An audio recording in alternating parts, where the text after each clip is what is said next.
awesome. It's so great to get this information, and it's a little overwhelming at times, but it's certainly powerful. So let's bring up Rena Davis. Rena is a biochemist. She's got a lot of background and stuff we need to know about. Yep, right there is good. I was going to put you on the outside, then it'd be like the dating game, but I guess we won't do that. Dr. Norwood. Dr. Norwood is a surgeon and an ER doctor. And a good friend of mine and yours, Javier, our compliance officer. Javier, come on up. Yeah, your friend and mine. Well, the purpose here, and let me just start off by kind of defining, I think, something that's really important for all of us to recognize. And the way I talk about Laminine is really more as a responsible advocate, I would say, because I'm not a practitioner. I don't have all the initials after my name, all the letters to designate that I'm, a professional or certified to give that kind of information. And so how do we stay out of this, this death valley where we, it's very difficult, because when we have a product that's as efficacious, that does all the stuff that Laminine does, we want to start talking about what what our experience of that healing is, or how do we rephrase these things. And so it's really about understanding that Laminine is a mechanism that increases the health integrity of the body so that the body can be the miracle itself. And learning how to create a dialogue around that, I think, is really valuable. So one that I'd like to pose, I have a series of questions really for everyone here, and I'd like to start off actually with you, Dr. Norwood, because and I want you to talk a little bit, before we get into the responsible advocacy, which we're going to kind of weave around this conversation. You talked the other day, we were filming a PBS special, which is kind of neat. We're going to have something for people to talk about our product here in the near future, which is very exciting. But you talked about the body's ability to heal, or the healing mechanism, and what the body's capable of doing. And I think we're still we're still in awe. But maybe you could talk a little bit about that. Well, I think we were created by our Creator with tremendous healing capacities within our body. When I started out in medicine 48 years ago, the main emphasis was doing something to fix things. And of course, I was a surgeon. I would go in and try to fix things. The more I got into it, the more I realized that many times in our attempt to fix things, we were actually doing more harm than good. And now the tendency is to continue doing things to what I think is override the body's healing systems.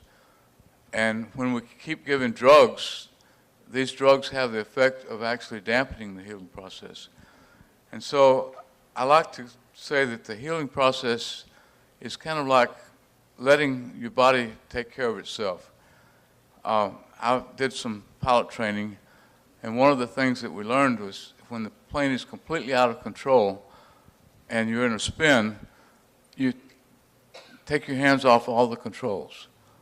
And the plane is designed to fly, and it will actually correct itself, and then you can take back the controls. But this is what we tend to do with our bodies. Instead of doing things to change our bodies, we need to let our bodies have what it needs to heal itself. And Laminine gives the body all of these components that we need to heal. Let me further. That's awesome. So, how far can the body go? I mean, are we starting to venture into areas where we can see, limbs regrowing? I mean, how far can the human body go? Okay, we've got some really interesting research going on now in the area that I refer to as regeneration. You have all seen Star Wars, I'm sure, and you remember how Luke Skywalker had his arm cut off, and then they had a process where they put the arm in a healing medium, and he actually grew another arm. Well, this is true actually in nature. If you cut off a salamander's arm, it will actually grow another arm. They're actually doing research now to show that the human body can actually grow parts back that were lost. Now they're actually working on fingers, but I see the future is going to be really dramatic, and it all relates to stem cells. Stem cells are key for all of this new development. Fantastic. That's exciting. That's very exciting. Rena, from a biochemical standpoint, and I know that everyone's body chemistry is different, and one of the things that's been interesting to me in watching people's experience with Laminine is that for some people it's immediate and profound. For other people it's very gradual. For some people it might be a progressive experience. So maybe from a biochemical standpoint you can speak to that a little bit on why the variance, why is it so significant? Am I on? You were on. I'm on. Well, we're not bioidentical. Each of us are unique. And unfortunately, we're humans. In the world of all living life, plants and animals included, your ability to perceive is about that big. In fact, one of the most amazing things about humans is our ability to filter out things. We can live in houses with 7 cuckoo clocks, and after a few days, we don't even hear them. We sleep right through it. Our ability to be able to do this is one of our great abilities to thrive and survive. But how many of you realize that this solar system that we're living in is moving through the universe at close to the speed of sound? Are you feeling that? Are you aware of it? No. But are the plants and many of the animals around us? Yes. So part of it, I think, is perception. And part of it is what condition are we in? Some of us aren't sick. And other people have a tremendous physiological burden. So the way I explain it to my clients is imagine that you're a 1-ton truck. And if you're half sick, you're half loaded, and you hit a 30% incline, and by golly, you're going to pop out of 5th into 4th and 4th into 3rd, and every time you're going to pour on the gas to get the load over the hill. Well, you know what? It's really the same in your nutritional bank account, isn't it? When we have a greater duress from allergies or from worry or for lack of sleep or growing a new baby, that nutrition bank account not only needs to get up, but it's going to get spent faster. Laminine finally gives us a tool where we can provide that nutritional bank account all the way across the board. All the A's, all the B's, all the C's, all that, and one other really amazing factor, and that's proteins.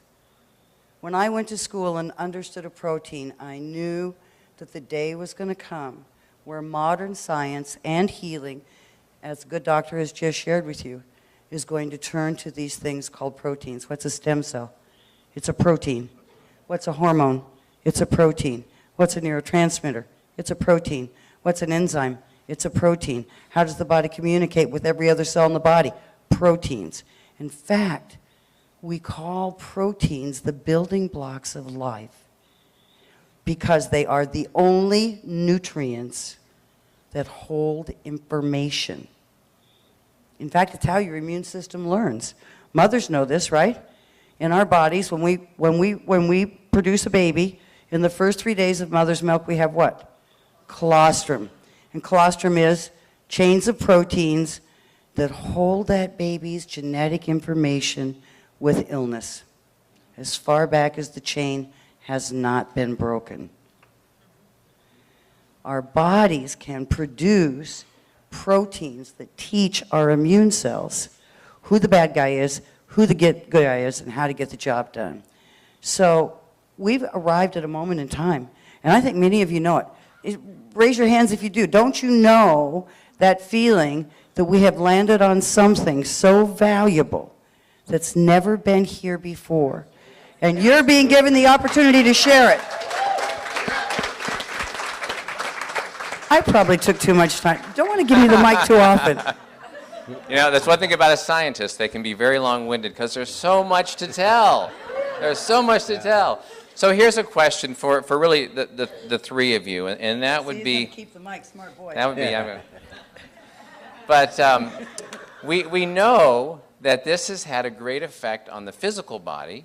It's also had a profound effect on the mental and emotional body, the mental and emotional self. So how does that work? How can it bridge these things? And Dr. Petrosino, you mentioned that it seemed unbelievable at first that it could be so broad. Mm-hmm. So how can we identify? How can we understand the impact on the mental emotional self as well? Okay, I'll try and be brief. I promise. We want to all believe that the mood we're in today and what we want to eat and if we're tired or if we can't sleep has something to do with our personality. in reality, from a scientific point of view, and we can bend this if we want to get into quantum mechanics, one of my favorite new things, but we'll leave that alone for the moment. The truth is that you are who you are, the mood you're in, you are capable or not capable because of A, neurotransmitters, and B, hormones. They make it all happen. That's the ruling class of job body. That's the emperor in all of his clothes. And when you get an imbalance in those, and we have inhibitory and excitatory neurotransmitters, and we kind of have that same game in the hormone department as well. When we get those out of balance, we can't sleep, we lose our sex drive, we feel like we're our appetite goes out of control, or we can't eat at all, and it's all regulated by these chemicals which are made of proteins. So to me, we live in the most stressful time, I think, of our lifetimes. I don't think there's ever been a suppression of the world as significant as it is now. I don't think we've seen so many people lose their homes, their jobs, and their lives as we are seeing today. That means that we're spending, what was that chemical he just talked to you about that regulates mood, sleep, pain, and appetite? Serotonin, at a really rapid rate. And we don't make serotonin well. And we don't make it well because there is something called nutrient competition. Even though serotonin is very present in many of our foods, its ability to cross the blood-brain barrier, and millions of hours of research has been spent in this area, is inhibited by this thing called nutrient competition. Okay, so imagine a bus. And on this bus, it's like no other bus, not even the Disneyland bus you've ever been on, and every seat is a different shape. You got squares and triangles and dodecahedrons. And you know, the low glycine molecule can fit in any of them seats. But this little tryptophan molecule can only fit in one seat. So by as early as 1982, we knew the population was already serotonin deficient. Well, we're a lot worse now. We've been through 25 years of Prozac. It's off patent. What did it do? It helps you use your serotonin more efficiently. See, to me, that was really brilliant as a marketing strategy, but it seemed to be a lot more sense if we just gave you more serotonin. But then we wouldn't make the billions, would we? No. Dr. Norwood, do you have some comments on that, on the mental emotional side? Well, in the rest of the world, there's a phenomenon called the mind-body connection, where they understand that the mind has tremendous control of the body. Ancient Indian medicine, ancient Chinese medicine, all of the ancient medical traditions recognize that the mind has tremendous abilities to control the body and to heal the body. In America, we have put this aside. We've gone with the emphasis on chemistry, and somehow we've lost this concept. And then on top of that, we've thrown in poor nutrition. We have processed so much of our food that it's not even real food. It's like eating cardboard. And then we've thrown that, on top of that, all the stress that we're confronted with. I mean, you can't turn on the TV without your stress level starting to go up. And you go to a movie and they blow up everything, that's just stress. And all of that affects this mind-body connection. And one of the things we have to remember is the balance between the sympathetic and the parasympathetic. And we're living in the sympathetic. It's like we're confronting saber-toothed tigers every day. Whereas the healing process occurs when we're in the parasympathetic phase. And I think that's one of the key things that Laminine does, is help put us into that parasympathetic phase. I could go on for a lot more. I know you can. Well, you know, one of the things, we talked about this the other day, and that is that we are inundated with TV and sound bites, and that we've collapsed. Everyone's given the idea that we can make things happen in a 30-minute TV show. We go from, we lose 100 pounds in 30 minutes. Right. We get well over a very short period of time because of how it's projected to us in the media. So it's a journey. Is health not a journey? It's definitely a journey. So, And it takes time. yeah, it does take time. Let's shift gears here just a little bit because I want to talk.